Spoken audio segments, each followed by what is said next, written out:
दोस्तों, आज हम आप लोगों के बीच में उपस्थित हुए हैं एक नए टॉपिक के साथ, जो कि हमारे प्रकाश संश्लेषण की क्रिया एवं रासायनिक समीकरण से संबंधित है। सभी कोशिकाओं के द्वारा प्रकाशीय ऊर्जा को रासायनिक ऊर्जा में परिवर्तित करने की क्रिया को हम लोग प्रकाश संश्लेषण की क्रिया कहते हैं। प्रकाश संश्लेषण वह क्रिया है जिसमें पौधे अपने हरे रंग वाले अंगों जैसे पत्ती द्वारा सूर्य के उपस्थिति में वायु को कार्बन डाइऑक्साइड तथा भूमिगत जल लेकर जटिल कार्बनिक खाद्य पदार्थ जैसे कार्बोहाइड्रेट का निर्माण करते हैं तथा ऑक्सीजन गैस बाहर निकालते हैं। प्रकाश संश्लेषण की क्रिया में सूर्य के प्रकाश की उपस्थिति में पौधों की हरी पत्तियों की कोशिकाओं के अंदर कार्बन डाइऑक्साइड और पानी के इस संयोग से पहले साधारण कार्बोहाइड्रेट और बाद में जटिल कार्बोहाइड्रेट का निर्माण होता है। जो हमारे पौधे होते हैं उसमें उपस्थित हरी पत्तियां होती हैं, इसमें क्लोरोफिल नामक पदार्थ पाया जाता है और पानी और कार्बन डाइऑक्साइड और सूर्य के प्रकाश की उपस्थिति में संयोग करके प्रकाश संश्लेषण की क्रिया होती है। इस प्रक्रिया में ऑक्सीजन एवं ऊर्जा भरपूर मात्रा में कार्बोहाइड्रेट, ग्लूकोज, सुक्रोज, स्टार्च आदि का निर्माण होता है तथा ऑक्सीजन गैस बाहर निकलती है। जल, कार्बन डाइऑक्साइड, सूर्य का प्रकाश तथा क्लोरोफिल को प्रकाश संश्लेषण का अवयव कहते हैं। इसमें से जल तथा कार्बन डाइऑक्साइड को प्रकाश संश्लेषण का कच्चा माल कहा जाता है। अर्थात कार्बोहाइड्रेट के निर्माण के लिए, हमारे भोज्य पदार्थ के निर्माण के लिए जो कच्चा पदार्थ है वह है कार्बन डाइऑक्साइड, सूर्य का प्रकाश और पौधे का क्लोरोफिल। प्रकाश संश्लेषण की प्रक्रिया सबसे महत्वपूर्ण जैव रासायनिक अभिक्रिया में से एक है। सीधे या परोक्ष रूप से दुनिया में सभी सजीव इस पर आश्रित हैं। प्रकाश संश्लेषण करने वाले सजीवों को सपोषी कहते हैं।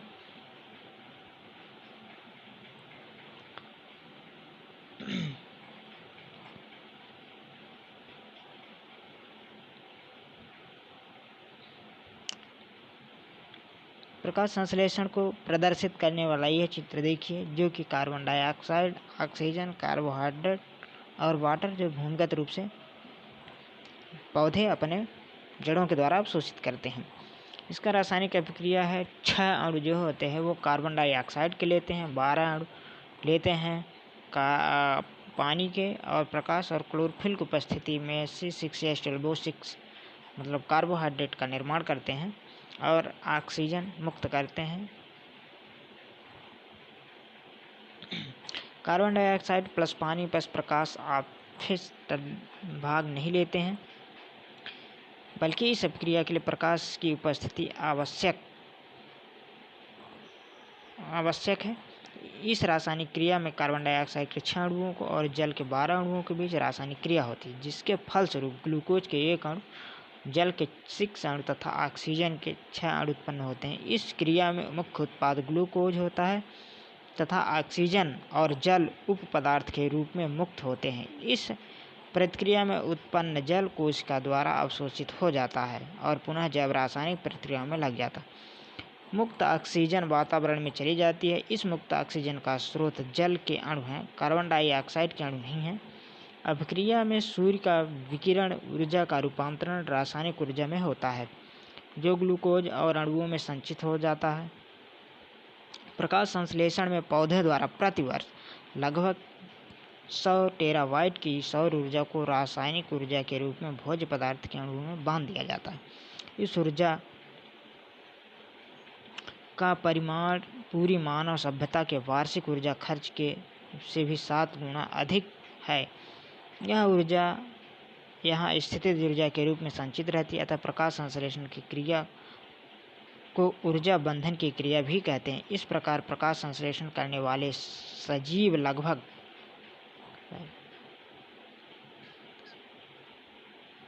10 अरब टन कार्बन को प्रति वर्ष जैव पदार्थ में बदल देते हैं। इतिहास में कार्बन डाइऑक्साइड प्रकाश संश्लेषण के विषय में कुछ ऐतिहासिक पृष्ठभूमि है, जिनका प्राचीन से ही अध्ययन चालू है और आज भी चालू है। प्राचीन काल से यह ज्ञात है कि पौधे अपना पोषण जड़ों द्वारा प्राप्त करते हैं। 1792 में स्टीफन हेलेस ने बताया कि पौधों की पत्तियां वायु से भोजन ग्रहण करती हैं तथा इस क्रिया में प्रकाश की कुछ महत्वपूर्ण क्रिया है। प्रिस्टले ने 177 में पहले बताया है कि क्रिया के दौरान उत्पन्न वायु में मोमबत्ती जलाई जाए तो वह जलती रहती है। मोमबत्ती जलने के पश्चात उत्पन्न वायु में यदि अब एक जीवित चूहा रखा जाए तो वह मर जाता है। उसने 1775 में पुनः बताया कि पौधों द्वारा दिन के समय निकाली गैस ऑक्सीजन होती है। इसके पश्चात इंजन हाउस ने 1779 में बताया कि हरे पौधे सूर्य के प्रकाश में CO2 ग्रहण करते हैं तथा ऑक्सीजन निकालते हैं। डी सासुर ने 1804 में बताया पौधे दिन और रात श्वसन में होता है। बताया जाता है कि पौधे जो होते हैं दिन में ऑक्सीजन छोड़ते हैं, और क्योंकि प्रकाश संश्लेषण की क्रिया होती है तो दिन में ऑक्सीजन छोड़ते हैं, और रात को सूर्य उपस्थित न होने के कारण, प्रकाश न मिलने के कारण ये श्वसन की क्रिया में कार्बन डाइऑक्साइड का उत्सर्जन करते हैं। इसीलिए रात के समय हमें पेड़ पौधों के नीचे नहीं सोना चाहिए, क्योंकि उस समय वहाँ सांस लेने में तकलीफ हो सकती है, क्योंकि पौधे भी कार्बन डाइऑक्साइड का उत्सर्जन करते हैं। ऑक्सीजन में अतः ऑक्सीजन पूरे दिन काम में आती है, और कार्बन डाइऑक्साइड से ऑक्सीजन केवल प्रकाश संश्लेषण में ही बनती है। सांस ने 1887 में बताया कि हरे पौधे के CO2 ग्रहण करने तथा O2 निकालने से पौधे में स्टार्च का निर्माण होता है। प्रकाश संश्लेषण का महत्व तो बहुत ज़्यादा है। इसके बिना जीवन की संकल्पना नहीं की जा सकती है, क्योंकि जितने भी जीव जगत हैं इस संसार में, उनके भोज्य पदार्थ का निर्माण प्रकाश संश्लेषण की क्रिया के द्वारा ही होता है। हरे पौधे में होने वाली प्रकाश संश्लेषण की क्रिया पौधों एवं अन्य जीव प्राणियों के लिए एक बहुत ही महत्वपूर्ण क्रिया है। इस क्रिया में पौधे सूर्य के प्रकाशीय ऊर्जा को रासायनिक ऊर्जा में परिवर्तित कर देते हैं तथा CO2 पानी जैसे साधारण पदार्थों को जटिल कार्बन और कार्बोहाइड्रेट बन जाते हैं। इन कार्बोहाइड्रेट द्वारा ही मनुष्य एवं जीवित प्राणियों को भोजन प्राप्त होता है। इस प्रकार पौधे प्रकाश संश्लेषण की क्रिया द्वारा संपूर्ण प्राणी जगत के लिए भोजन व्यवस्था करते हैं। कार्बोहाइड्रेट, प्रोटीन एवं विटामिन आदि को प्राप्त करने के लिए विभिन्न फसलें उगाई जाती हैं तथा इन सब पदार्थों का निर्माण प्रकाश संश्लेषण द्वारा ही होता है। रबड़, प्लास्टिक, तेल, सेल्यूलोज एवं कई औषधियाँ भी पौधों से प्रकाश संश्लेषण क्रिया से उत्पन्न होती हैं। हरे वृक्ष प्रकाश संश्लेषण की क्रिया में कार्बन डाइऑक्साइड को लेते हैं और ऑक्सीजन को निकालते हैं। इस प्रकार वातावरण को शुद्ध करते हैं। मतलब जो हमारे हरे पौधे होते हैं वो सभी प्रकार से हमारे लिए बहुत उपयोगी होती हैं। वो हमारे वातावरण को शुद्ध करते हैं, हमें भोजन प्रदान करते हैं। ऑक्सीजन सभी जंतुओं को सांस लेने के लिए अति आवश्यक है। पर्यावरण के संरक्षण के लिए भी इस क्रिया का बहुत महत्व है। मत्स्य पालन के लिए भी प्रकाश संश्लेषण का बहुत महत्व है। जब प्रकाश संश्लेषण की क्रिया धीमी हो जाती है तो जल में कार्बन डाइऑक्साइड की मात्रा बढ़ जाती है। इसका 5 cc प्रति लीटर से अधिक होना मत्स्य पालन हेतु हानिकारक है। प्रकाश संश्लेषण जैव ईंधन बनाने में भी सहायक होता है। इसके द्वारा पौधे सौर ऊर्जा द्वारा जैव ईंधन का उत्पादन भी करते हैं। जैव ईंधन विभिन्न प्रक्रियाओं से गुजरते हुए विविध ऊर्जा स्रोतों का उत्पादन करता है। उदाहरण के लिए पशुओं को चारा, जिसके बदले हमें गोबर प्राप्त होता है, कृषि अवशेष के द्वारा खाना पकाना आदि। मनुष्य के अतिरिक्त अन्य जीव जंतुओं में भी प्रकाश संश्लेषण का बहुत महत्व है। मानव अपनी त्वचा में प्रकाश के द्वारा विटामिन डी का संश्लेषण करते हैं। विटामिन डी एक वसा में घुलनशील रसायन है। इसके संश्लेषण में वैज्ञानिक किरणों का प्रयोग होता है। कुछ समुद्री घोंघे अपने आहार के माध्यम से शैवाल आदि पौधों को ग्रहण करते हैं तथा इनमें मौजूद क्लोरोप्लास्ट का प्रयोग प्रकाश संश्लेषण के लिए करते हैं। प्रकाश संश्लेषण एवं श्वसन की क्रिया एक दूसरे के पूरक एवं विपरीत होती हैं, क्योंकि प्रकाश संश्लेषण के द्वारा हमें ऑक्सीजन और कार्बोहाइड्रेट का निर्माण होता है, जबकि श्वसन के द्वारा उसी कार्बोहाइड्रेट को पुनः पानी और CO2 कार्बन डाइऑक्साइड में परिवर्तित किया जाता है। प्रकाश संश्लेषण में कार्बन डाइऑक्साइड और जल के बीच रासायनिक क्रिया के फलस्वरूप ग्लूकोज का निर्माण होता है, ऑक्सीजन मुक्त होती है। श्वसन में इसके विपरीत ग्लूकोज के ऑक्सीकरण के फलस्वरूप जल तथा कार्बन डाइऑक्साइड बनती है। प्रकाश संश्लेषण एक रचनात्मक क्रिया है। इसके फलस्वरूप सजीव के सूक्ष्म भार में वृद्धि होती है। श्वसन एवं नाशात्मक क्रिया है। इस क्रिया के फलस्वरूप सजीव के सूक्ष्म भार में कमी आती है। प्रकाश संश्लेषण में सौर ऊर्जा का प्रयोग से भोजन बनता है। विकिरण ऊर्जा का रूपांतरण रासायनिक ऊर्जा के रूप में होता है, जबकि श्वसन में भोजन में ऑक्सीकरण से ऊर्जा मुक्त होती है। भोजन में संचित रासायनिक ऊर्जा का प्रयोग सजीव अपने विभिन्न कार्यों में करता है। इस प्रकार से दोनों क्रियाएं अपने कच्चे माल के लिए एक दूसरे से अंत पदार्थों पर निर्भर रहते हुए एक दूसरे के पूरक होते हैं। प्रकाश संश्लेषण की क्रिया विधि जो है, इसके विभिन्न वैज्ञानिकों ने अलग अलग मत दिए हैं।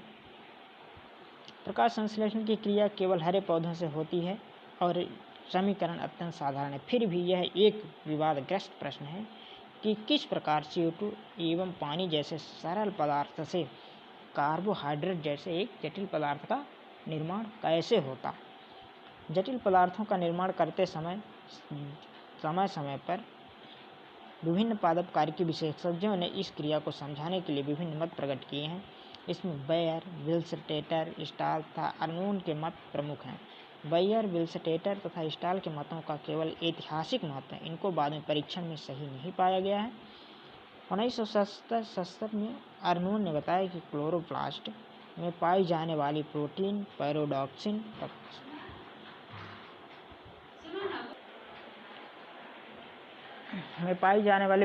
पैराडॉक्सिन प्रकाश संश्लेषण क्रिया में मुख्य कार्य करती है। आधुनिक सभी वैज्ञानिकों द्वारा यह मान्य है कि प्रकाश संश्लेषण में स्वतंत्र ऑक्सीजन पानी से आती है।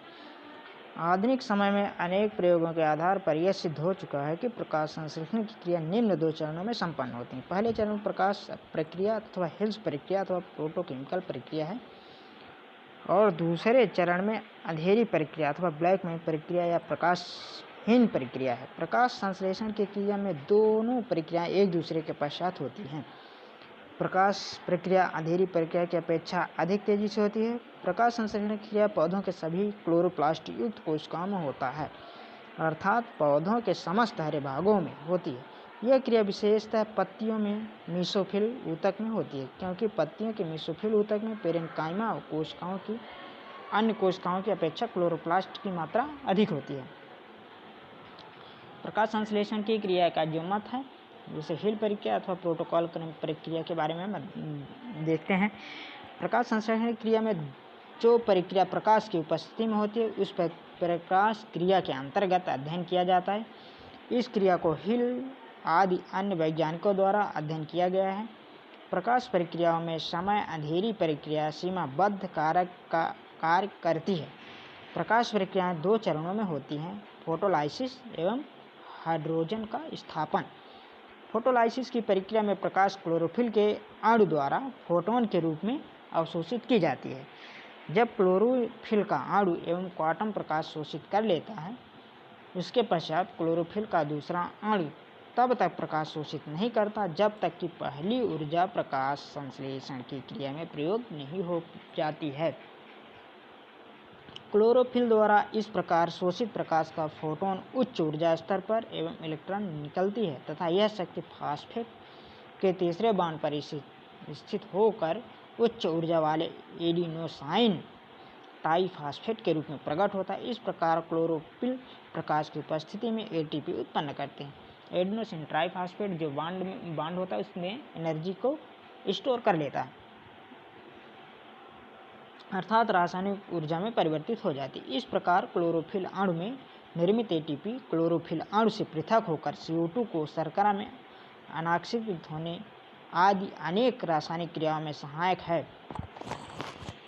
क्लोरोफिल इस ATP को स्वतंत्र करने पर भी अक्रिय हो जाता है। वान नील फ्रैंक विशनिंग के अनुसार पानी जब इस क्रियाशील क्लोरोफिल के संपर्क में आते हैं, तब पानी अनाक्सीकृत यश हाइड्रोजन तथा तेज ऑक्सीकारक OH में विच्छेदित हो जाता है। क्लोरोप्लास्ट में होने वाली प्रकाश अभिक्रिया क्लोरोफिल प्रकाश और सक्रिय क्लोरोफिल पानी सक्रिय क्लोरोफिल मिलकर हाइड्रोजन आयन प्लस हाइड्रॉक्सिल के में विच्छेदित हो जाता है। इस फोटोलाइसिस प्रक्रिया में O2 पानी से स्वतंत्र हो जाती है तथा हाइड्रोजन भी हाइड्रोजन ग्राहक पर चली जाती है।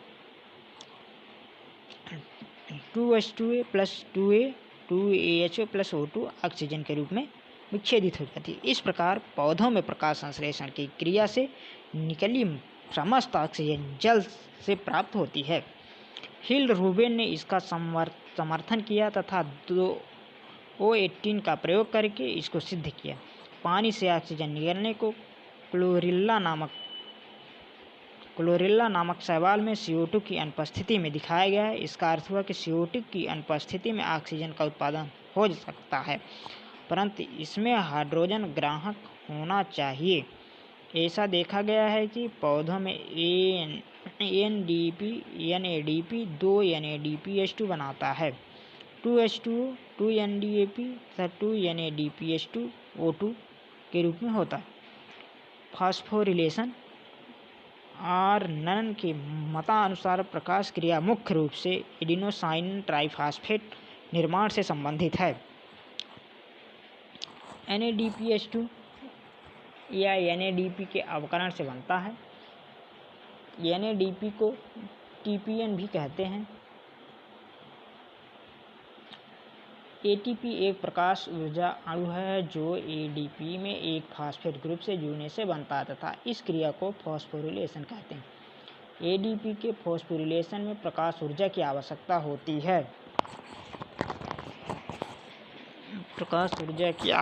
होती है। अतः इस फॉस्फोरिलेशन भी कहते हैं। यह भी एक जटिल क्रिया है तथा आर्नन के अनुसार प्रकाश प्रक्रिया 2 प्रक्रमों में होती है, अयुग्म फोटोफॉस्फोरिलेशन तथा युग्म फोटोफॉस्फोरिलेशन। अयुग्म फोटोफॉस्फोरिलेशन में पानी के अपघटन के कारण इलेक्ट्रॉन निरंतर प्राप्त होते हैं तथा फोटोफॉस्फोरिलेशन की क्रिया पर क्लोरोफिल में प्रकाश ऊर्जा से ATP का निर्माण होता है।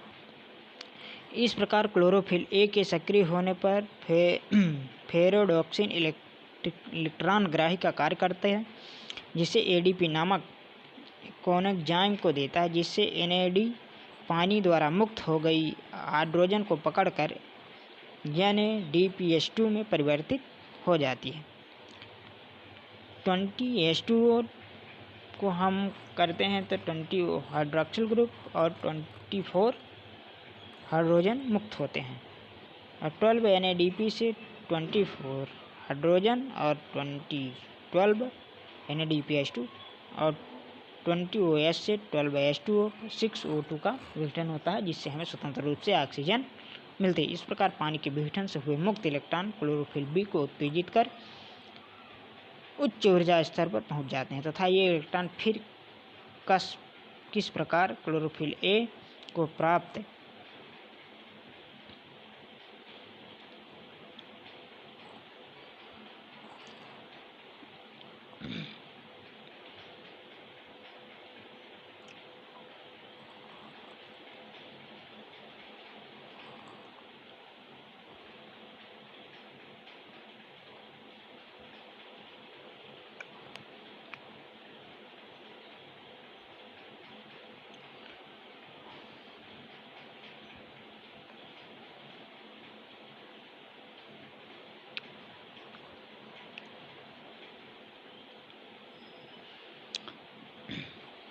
पूर्ण रूप से जांच नहीं है, लेकिन विश्वास किया जाता है कि प्लास्टोबिनोन नामक इलेक्ट्रॉन ग्राही इलेक्ट्रॉनों को पकड़कर पुनः A में पहुंच जाता है। इसके साथ साथ ATP का निर्माण होता है। युग्म फोटोफॉस्फोरिलेशन सूर्य प्रकाश से क्लोरोफिल A सक्रिय होकर इलेक्ट्रॉन को बाहर की ओर फेंकता है, जो क्लोरोफिल में उपस्थित फेरेडॉक्सिन द्वारा पकड़ लिए जाते हैं। यही इलेक्ट्रॉन मुक्त होकर प्लास्टिकोनिन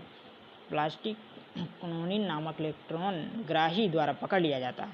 इस क्रिया के मध्य में ATP परिवर्तित हो जाता है तथा इलेक्ट्रॉन मुक्त होकर साइटोक्रोम बीकर में होकर क्लोरोफिल A में वापस पहुंच जाता है।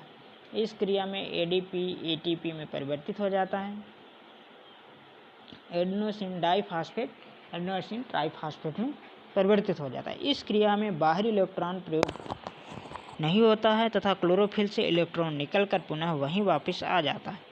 इस प्रकार अयुग्म व युग्म प्रक्रियाओं द्वारा पानी विघटित हो जाता है, जिससे ऑक्सीजन गैस स्वतंत्र हो जाती है तथा हाइड्रोजन ग्राही NADP द्वारा पकड़ ली जाती है तथा साथ ही साथ ऊर्जा भी वर्गीकृत हो जाती है, जिसका प्रयोग रासायनिक प्रक्रिया एवं अप्रकाशीय प्रक्रिया में होता है। पौधों में श्वसन की क्रिया दिन रात हर समय होती रहती है। श्वसन की क्रिया में पौधे अन्य सजीवों की ही तरह ऑक्सीजन का प्रयोग करके कार्बन डाइऑक्साइड उत्पन्न करते हैं। परंतु दिन के समय श्वसन के साथ साथ प्रकाश संश्लेषण की क्रिया भी होती रहती है। पौधे दिन के समय ऑक्सीजन मुक्त करते हैं क्योंकि प्रकाश संश्लेषण में उत्पन्न ऑक्सीजन गैस का परिमाण श्वसन में खर्च होने वाली ऑक्सीजन से अधिक होता है। प्रकाश संश्लेषण में मुक्त होने वाली ऑक्सीजन गैस प्रकाशीय अभिक्रिया में उत्पन्न होती है। यह कार्बन के स्वांगीकरण में उत्पन्न नहीं होती है, अतः ऑक्सीजन का स्रोत जल है, कार्बन डाइऑक्साइड नहीं। अंधेरी प्रक्रिया, ब्लैक मैन प्रक्रिया या प्रकाशहीन प्रक्रिया क्या है? इस प्रक्रिया के लिए प्रकाश की आवश्यकता नहीं होती है। इस प्रक्रिया में प्रायः कार्बन डाइऑक्साइड का अवकरण होता है। इस प्रक्रिया में पत्ती के स्टोमेटा द्वारा ग्रहण की गई कार्बन डाइऑक्साइड, पानी से निकली हाइड्रोजन, प्रकाश प्रक्रिया के अंतर्गत प्रकाश की ऊर्जा जो क्लोरोफिल द्वारा प्रकाश क्रिया में प्राप्त की गई के कारण मिलकर एक स्थायी द्रव्य बनाता है, CO2 + 2AS2 + CH2O 2A + H2O। CH2O यह कार्बोहाइड्रेट की इकाई अणु है। केल्विन व वैल्सन ने रेडियो आइसोटोपिक तकनीकी का प्रयोग कर बताया कि प्रकाश संश्लेषण की प्रक्रिया में पहला स्थायी यौगिक एक 3 कार्बन वाला एवं 3 फास्फोग्लिसरेलिक अम्ल बनाता है, जिसे कहते हैं PGA। क्लोरोला एवं सिंडेसम नामक शैवालों में रेडियो एक्टिव C14 एवं O2 की उपस्थिति में कुछ समय के लिए प्रकाश संश्लेषण कराया गया है। इसमें भी पहला स्थायी द्रव्य फास्फोग्लिसरेलिक अम्ल बना है। केल्विन चक्र या अंधेरी प्रक्रिया को दर्शाता चक्र। यह फास्फोग्लिसरिक अम्ल बाद में ग्लूकोज बनाता है। इस प्रकार केल्विन तथा उसके सहकर्मियों के कार्यों में यह सिद्ध हो गया है कि प्रकाश संश्लेषण प्रक्रिया में कार्बन डाइऑक्साइड ग्लूकोज में परिवर्तित हो जाती है। उन्होंने इस प्रयोग में कार्बन के समस्थानिक C14 का प्रयोग किया। क्लोरोफिल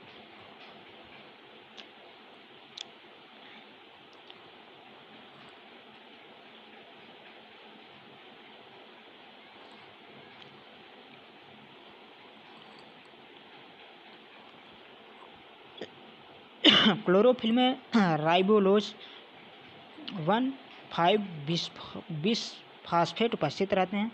अब वायुमंडलीय CO2 पत्ती के स्टोमेटा द्वारा प्रवेश कर अंदर पहुँचे तथा तुरंत ही 4/पर-सेकंड से राइबोलोज 1 और 5-फास्फेट के साथ मिलकर एक अस्थायी यौगिक का निर्माण करती है। इस प्रकार बना अस्थायी यौगिक जो कार्बन 5 के शुगर हैं, शीघ्र ही फास्फोग्लिसरिक एसिड के 2 अणुओं में टूट जाता है। अब यह NADPH2 द्वारा हाइड्रोजन मुक्त किए जाने पर PGA को PGAL में परिवर्तित कर देता है। इस क्रिया में ऊर्जा ATP से प्राप्त होती है। इस प्रकार CO2 में कार्बोहाइड्रेट्स निर्माण हो जाते हैं। C3 व C4 पौधे। C4 पौधे में कार्बन के स्थिरीकरण, प्रकाश संश्लेषण की अंधेरी प्रक्रिया जिन पौधों में पहला स्थायी यौगिक फास्फोग्लिसरिक अम्ल बनाता है उन्हें C3 पौधा कहते हैं। फास्फोग्लिसरिक अम्ल एक 3 कार्बन वाला पौधा है। फास्फोग्लिसरिक अम्ल एक 3 कार्बन वाला यौगिक है, इसलिए इन पौधों को ऐसा नामकरण है जिन पौधों में पहला स्थायी यौगिक 4 कार्बन वाला यौगिक बनता है उसे C4 पौधा कहते हैं। साधारणतः 4 कार्बन वाला यौगिक ऑक्जेलोएसिटिक अम्ल बनाता है। पहले ऐसा विश्वास किया जाता था कि प्रकाश संश्लेषण में कार्बन डाइऑक्साइड के स्थिरीकरण या यौगिकीकरण के समय केवल C3 या केल्विन चक्र ही होता था, अर्थात पहला स्थायी यौगिक फास्फोग्लिसरिक अम्ल ही बनता है। लेकिन 1966 में हैस एवं स्लैग ने बताया कि कार्बन डाइऑक्साइड के स्थिरीकरण का एक दूसरा पथ भी है। उन्होंने गन्ना, मक्का, अमेरेंथस आदि पौधों में अध्ययन कर बताया कि फास्फोइनोल पायरुविक अम्ल जो कि 3 कार्बन विशिष्ट यौगिक है, कार्बन डाइऑक्साइड से संयुक्त होकर 4 कार्बन विशिष्ट यौगिक ऑक्जेलिक अम्ल बनाता है। इस क्रिया में फास्फोइनोल पायरुवेट कार्बोक्सिलेज एंजाइम उत्प्रेरक का कार्य करता है। अब प्रकाश संश्लेषण के मुख्य अवयव और स्रोत और उनके कार्य। प्रकाश संश्लेषण की क्रिया में 4 मुख्य अवयव हैं: जल, कार्बन डाइऑक्साइड, प्रकाश एवं पर्णहरित। इन चारों की उपस्थिति इस क्रिया के लिए अति आवश्यक है। इनमें से जब जल, कार्बन डाइऑक्साइड को प्रकाश संश्लेषण का कच्चा माल कहते हैं, क्योंकि इनमें रचनात्मक अवयवों द्वारा ही प्रकाश संश्लेषण के मुख्य उत्पाद कार्बोहाइड्रेट की रचना होती है। इन अवयवों को पौधा अपने आसपास के वातावरण से ग्रहण करता है। कार्बन डाइऑक्साइड प्रकाश संश्लेषण का एक मुख्य अवयव तथा कच्चा पदार्थ है। वायुमंडल में कार्बन डाइऑक्साइड गैस श्वसन दहन, किण्वन, विघटन आदि क्रियाओं के द्वारा मुक्त होती है। वायु में इसकी मात्रा 0.03% एवं 0.04% होती है। स्थलीय पौधे सीधे ही वायु से ग्रहण कर लेते हैं। इन पौधों की पत्तियों में छोटे छिद्र होते हैं जिन्हें पर्णरंध्र कहते हैं। कार्बन डाइऑक्साइड इन्हीं पर्णरंध्रों से पौधों की पत्तियों में प्रवेश करते हैं। जलमग्न पौधे जल में घुली कार्बन डाइऑक्साइड को अपनी शारीरिक सतह से विसरण द्वारा ग्रहण करते हैं। जल में कार्बन डाइऑक्साइड का स्रोत जलीय जंतु हैं जिनके श्वसन में यह गैस उत्पन्न होती है। जल के भीतर चट्टानों में उपस्थित कार्बोनेट तथा बाइकार्बोनेट के विघटन से कार्बन डाइऑक्साइड उत्पन्न होती है, जिसको जलीय पौधे प्रकाश संश्लेषण में ग्रहण करते हैं। प्रकाश संश्लेषण में ग्लूकोज C6H12O6 नामक कार्बोहाइड्रेट का निर्माण करते हैं, जिसे कार्बन तथा ऑक्सीजन तत्व परमाणु कार्बन डाइऑक्साइड से ही प्राप्त करते हैं। क्लोरोफिल प्रोटीन युक्त जटिल रासायनिक यौगिक है। यह प्रकाश संश्लेषण का मुख्य वर्णक है। क्लोरोफिल ए तथा क्लोरोफिल बी दो प्रकार का होता है।